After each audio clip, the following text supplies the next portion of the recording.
Hello students, welcome back to all of you. Admissions complete हो चुके हैं और 25 जुलाई से यानी 25 जुलाई से आपके कॉलेजेस भी स्टार्ट हो चुके हैं। तो अभी जो आपको देखना है कि सिलेबस को अच्छे से समझो, यूनिट वाइज कैसे आपको दिया गया है और किस यूनिट में आपको कौन से चैप्टर्स दिए गए हैं, पूरी बुक में से कौन से ऐसे चैप्टर्स जो मोस्ट इम्पोर्टेंट हैं जो आपको करने ज़रूरी है। ठीक है, चलिए आज हम पूरा सिलेबस हम डिस्कस कर रहे हैं। यहाँ पर जो सिलेबस मैंने लिखा है, यूनिवर्सिटीज़ भी मैंने लिखी हुई है, फिर भी जिस स्टूडेंट के आप अगर ये टॉपिक्स मैच करेंगे और आपके अगर सिलेबस मैच कर रहा है तो, और यूनिट वाइज डिस्ट्रीब्यूशन, हम ये नहीं कहेंगे कि अदर हरियाणा यूनिवर्सिटीज जो स्टूडेंट रहेंगे उनका भी यूनिट वाइज डिस्ट्रीब्यूशन सेम रहेगा, तो आपको अपना कंटेंट अलग से जो आपके यूनिट वाइज डिस्ट्रीब्यूट किया गया है उसी के अकॉर्डिंग करना है। ये जो सिलेबस मैं बता रही हूँ स्पेशली हरियाणा यूनिवर्सिटीज़ के अकॉर्डिंग बता रही हूँ, और पूरा का पूरा जो सिलेबस हम करते हैं जीवन साइंस पब्लिकेशन की बुक से ही करते हैं। काफ़ी बच्चों के कमेंट आते हैं, मैम आप किस बुक से सिलेबस कंप्लीट करवाते हो? तो जीवन साइंस पब्लिकेशन की बुक से हम सिलेबस कंप्लीट करवा रहे हैं, क्योंकि ऑल ओवर हरियाणा में यही बुक अप्लाई होती है मोस्टली। ओके, और जिस स्टूडेंट के पास अभी बुक्स नहीं है, आप टेलीग्राम ग्रुप ज्वाइन कर सकते हो, लिंक वीडियो के डिस्क्रिप्शन में मिलेगा आपको, या फिर आप BA-BSc maths by Anju Sangwan name से सर्च करेंगे तो भी आपको मिलेगा। फिर भी नहीं मिलता है तो आप कमेंट कीजिएगा और आपको लिंक प्रोवाइड किया जाएगा। वहाँ पर आपको सभी जो चैप्टर्स हैं इनकी आपको PDFs मिलेंगी, बुक्स की PDFs मिलेंगी, तो आप अपनी स्टडी स्टार्ट कर सकते हो। क्लियर? एंड जो मोस्ट इम्पोर्टेंट सभी स्टूडेंट्स के लिए, काफ़ी स्टूडेंट्स तो ऑलरेडी जानते हैं, न्यूरा मैथ्स एप्लीकेशन में भी हम सिलेबस कंप्लीट करवाते हैं। तो जो भी स्टूडेंट इंटरेस्टेड है कंप्लीट सिलेबस करने के लिए सीक्वेंस में, तो आप ये जो सिलेबस है इसके लिए आप डाउनलोड कर सकते हो न्यूरा मैथ्स मोबाइल एप्लीकेशन। और बच्चे कोर्सेज चेक करते हैं, और काफ़ी बच्चों की क्यूरी आती है, मैम ये मंथली फ़ीस है। अरे नहीं, ये पूरे सेमेस्टर की फ़ीस है, 6 महीने की फ़ीस है। समझ गए? तीनों बुक्स, अभी मैंने यहाँ पे 2 बुक्स का ही लिखा है ना, एडवांस कैलकुलस और स्टैटिक्स। थर्ड हमारी क्या है? Partial differential equation. तीनों बुक्स का जो सिलेबस है वो आप 2499 में कंप्लीट कर सकते हो।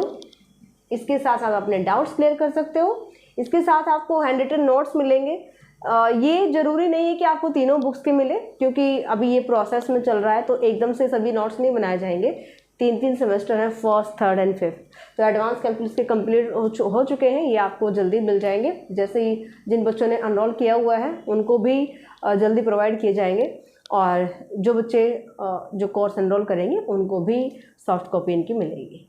ओके, तो ये मन से ख्याल निकाल दीजिए कि ये आपकी पर मंथ फीस है। नहीं जी, पर मंथ नहीं है, ये पूरे सिलेबस की फ़ीस है। एक ही बार आपको देनी है 6 महीने तक, जब तक एग्ज़ाम नहीं हो जाते हैं तब तक की। ओके, चलिए जी स्टार्ट करते हैं। कैसे आपको डिस्ट्रीब्यूट करना है? एडवांस कैलकुलस में बेसिकली आप एडवांस प्लस यहाँ पर आप पढ़ेंगे कुछ पार्ट्स, लास्ट के जो 4 चैप्टर्स हैं एडवांस कैलकुलस में, डिफरेंशियल ज्योमेट्री के, ये भी आप पढ़ने वाले हो। डिफरेंशियल ज्योमेट्री, ठीक है। तो डिफरेंशियल ज्योमेट्री ये सारा एडवांस कैलकुलस में ही इंक्लूड किया गया है। Continuous function, the derivative and mean value theorem, indeterminate forms. तो यहाँ पर 3 चैप्टर से आपकी एक यूनिट कवर होगी, और इन तीनों में जो मोस्ट इंपॉर्टेंट चैप्टर है ये है इनडिटरमिनेट फॉर्म, और इजी भी है, मोस्ट इम्पोर्टेंट, राइट। अब 3 चैप्टर्स हैं, ऐसा नहीं है कि आप फर्स्ट और थर्ड कीजिएगा, सेकंड को छोड़ दीजिएगा। काफ़ी बच्चों की आदत होती है, आप फर्स्ट ईयर वैसे अभी आप पढ़ चुके हो, सेकंड ईयर में एंटर कर चुके हो, तो चैप्टर स्किप करना आपकी भी आदत हो गई होगी। जबकि मैं स्टूडेंट को यही कहती हूँ, जो कुरुक्षेत्र यूनिवर्सिटी के खासकर स्टूडेंट हैं, प्लीज़ आप कंप्लीट सिलेबस करो। आप रिस्क नहीं ले सकते हो according to your universities. Exam pattern आपके ऐसे आते हैं कि अगर आप चूज़ करते हैं, अगर आप स्किप करते हैं चैप्टर्स, तो आप फिर मार खा जाएंगे। ठीक है, चलिए जी, इसके बाद हम देखते हैं सेकंड जो यूनिट हमारी रहेगी, limit and continuity of a function of 2 variables, partial differentiation. 4th और 5th चैप्टर से हमारी यूनिट सेकंड कवर होती है। यूनिट सेकंड, पार्शियल डिफरेंशिएशन काफ़ी बड़ा चैप्टर है और मोस्ट इम्पोर्टेंट है, मोस्ट इम्पोर्टेंट चैप्टर, जिसको आप एडवांस कैलकुलस में छोड़ना ही नहीं है। ओके, इसके बाद आता है 6th और 7th, differentiability of function of 2 variables and maximum and minimum of a function of 2 variables. 1 variable में आपने मैक्सिमा मिनिमा पढ़ा होगा, यहाँ पर आप 2 वेरिएबल में पढ़ेंगे।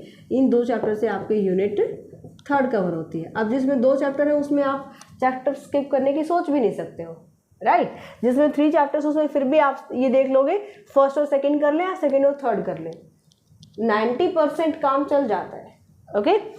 फिर आता है आपके पास 4 चैप्टर्स। लास्ट के 4 चैप्टर में आपकी यूनिट 4th कवर होती है और यहाँ पर curve in space, circle of curvature and spherical curvature, 10th involutes and volutes, concept of a surface and envelopes.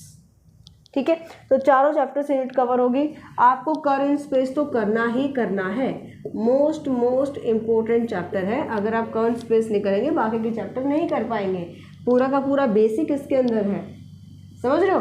तो कर्व इन स्पेस तो आपको करना ही करना है और इसके साथ साथ आपको circle of curvature and spherical curvature भी करना पड़ेगा।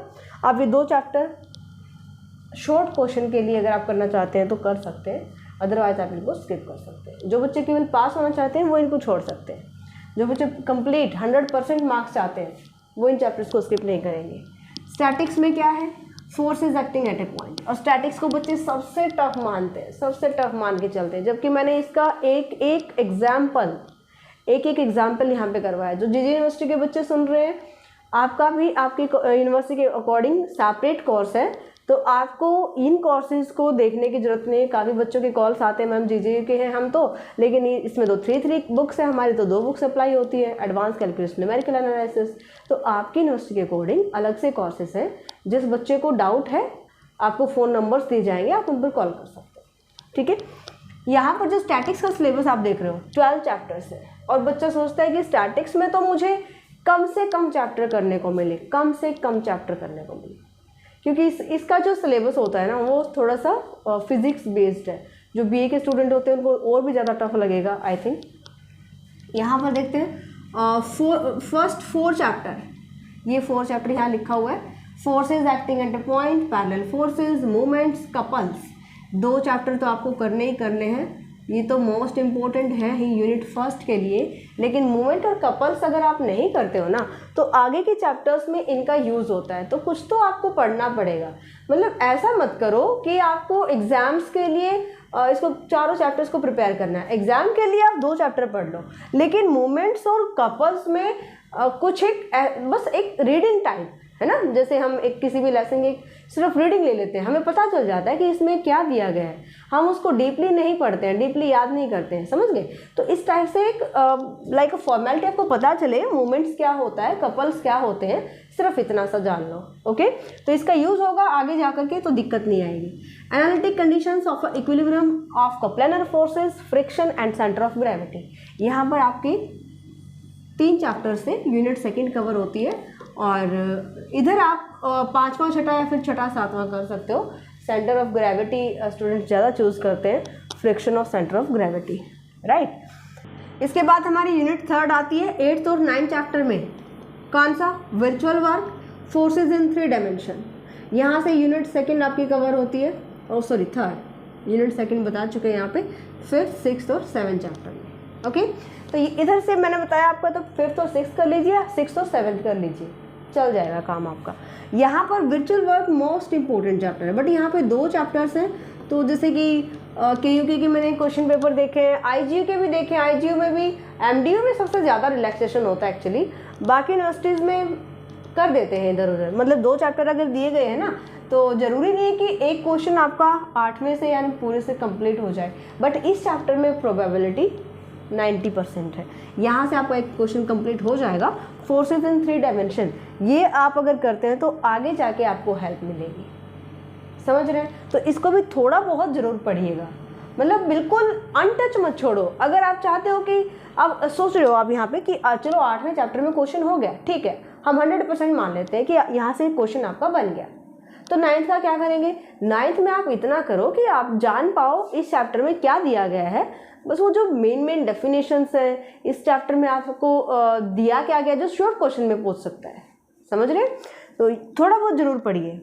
इसके बाद लास्ट यूनिट आपकी कंप्लीट होती है रेंचेस, नल लाइन, नल प्लेन में, stable and unstable and neutral equilibrium. In 3 chapters में आपकी लास्ट यूनिट 4th कवर होती है।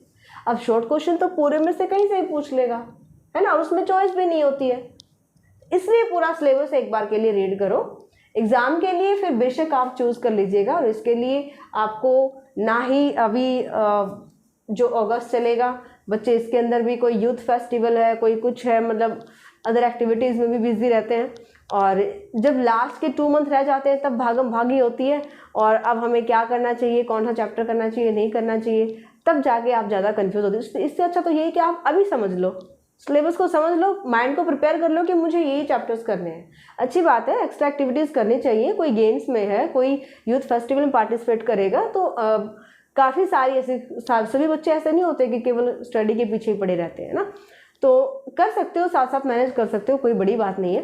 और मतलब अगर आप टाइम टेबल के अकॉर्डिंग अपनी स्टडी भी साथ साथ रखेंगे तो आपको प्रॉब्लम नहीं आएगी। अंडरस्टैंड? चलिए जी, सिलेबस तो वैसे वाइड है, इसमें कोई दो राय नहीं है कि सिलेबस आपका बहुत ज़्यादा है, और अगर आप सिलेक्टेड भी करते हो ना तो भी आपको इसमें काफ़ी मेहनत करनी पड़ेगी। एडवांस कैलकुलस जाना माना टफ पेपर बच्चों के लिए, और स्टैटिक्स तो इसका फिर हम बाप कह सकते हैं, क्योंकि ये भी काफ़ी टफ माना जाता है। लास्ट पेपर रहता है हमारा पार्शियल डिफरेंशियल इक्वेशन, उसका सिलेबस भी हम देख लेते हैं। पार्शियल डिफरेंशियल इक्वेशन में देखते हैं क्या क्या आपके चैप्टर्स गिवन है, और ये जो सिलेबस आप देख रहे हो ना 1 to 9 चैप्टर्स, ये आपके मैथ्स एमएससी के लिए बहुत ही ज़्यादा बेसिक का काम करेंगे। तो मैं तो आपको यही कहूँगी कि एक भी चैप्टर इसमें से आप नहीं छोड़ेंगे, एक भी चैप्टर नहीं छोड़ेंगे, जो भी स्टूडेंट आगे जा कर के मैथ्स एमएससी करना चाहता है। ठीक है, चलिए जी स्टार्ट करते हैं। First chapter, formation of partial differential equation, first order linear partial differential equation, first order non linear partial differential equation. 3 chapter से आपकी यूनिट फर्स्ट कवर होती है, और मोस्टली मैं देखती हूँ कि बच्चे फर्स्ट और सेकेंड ही करते हैं, थर्ड को छोड़ देते हैं, समझ रहे हो। बल्कि इसमें बहुत अच्छे अच्छे टेस्ट आएंगे, बहुत ही मतलब जो शॉर्ट क्वेश्चन भी पूछ लिए जाएंगे, डायरेक्ट जो टेस्ट होते हैं वो आपको इस चैप्टर में मिलेंगे। ठीक है, तो ये आपके एमएससी के लिए बेस का काम करेगा, इसलिए आप एक भी चैप्टर स्किप नहीं करेंगे। Linear partial differential equation of second and higher order, आपने ऑर्डिनरी डिफरेंशियल इक्वेशन में पढ़ा होगा, यहाँ पर आपको सेकंड एंड हायर ऑर्डर का जो है वो लीनियर पार्शियल डिफरेंशियल इक्वेशन पढ़ना है। ठीक है, उसी से कुछ रिलेट करता है, अगर आपने ऑर्डिनरी डिफरेंशियल इक्वेशन अच्छे से किया है तो काफ़ी हेल्प मिलेगी आपको इसमें। Partial differential equation with variable coefficient reducible to equation with constant coefficient, यहाँ पर आपको वेरिएबल कोफिशिएंट मिलेगा, उसको रिड्यूस करो कांस्टेंट कोफिशिएंट में, and according to this chapter उसको फिर सॉल्व करना है हमें। तो यहाँ पर आपको 4th और 5th चैप्टर में यूनिट नंबर 2 कवर होती है, और 4th जो चैप्टर है ये ज़्यादा इम्पोर्टेंट है। 4th chapter is most important. कौन सा? 4th chapter. इसके बाद classification and canonical forms of second order linear partial differential equation, Monge's method for partial differential equation of second order. Monge's method भी बहुत ज़्यादा इंपॉर्टेंट है, by name आप इसके क्वेश्चन देखेंगे। 6th चैप्टर ज़्यादा इंपॉर्टेंट रहेगा comparison to 7th। 6th is the most important chapter, but Monge's method भी आपको देखना चाहिए, मोस्ट इम्पोर्टेंट है, और बाय नेम ये आ सकता है बिल्कुल। तो यहाँ पर 2 चैप्टर से आपकी यूनिट नंबर 3 कवर होती है, यूनिट 3। ठीक है, इसके बाद लास्ट के दो चैप्टर्स हैं, यहाँ से आपकी यूनिट नंबर 4th कवर होती है, and characteristic of the second partial differential equation and causes problem, methods of separation of variables, wave heat and Laplace equation. अगर दोनों चैप्टर का कंपैरिजन करेंगे तो 9 चैप्टर ज़्यादा इंपॉर्टेंट है, और जो कुरुक्षेत्र के बच्चे मैं बार बार कह रही हूँ, अगर 2 ही चैप्टर यूनिट में है तो आप दोनों ही करेंगे, आप स्किप नहीं करेंगे। ऑलराइट, तो ये आपके लिए रहेगा सिलेबस, और जिसको भी एप्लीकेशन के बारे में या कोई भी सिलेबस के बारे में क्यूरी करना है तो आप इन नंबर्स पर कांटेक्ट कर सकते हैं, 8053633433, या व्हाट्सएप कर सकते हो 9416941982। Complete syllabus and with clear your all doubts. अपने फ्रेंड्स में शेयर करो। मिलते हैं नेक्स्ट लेक्चर में। Bye, take care.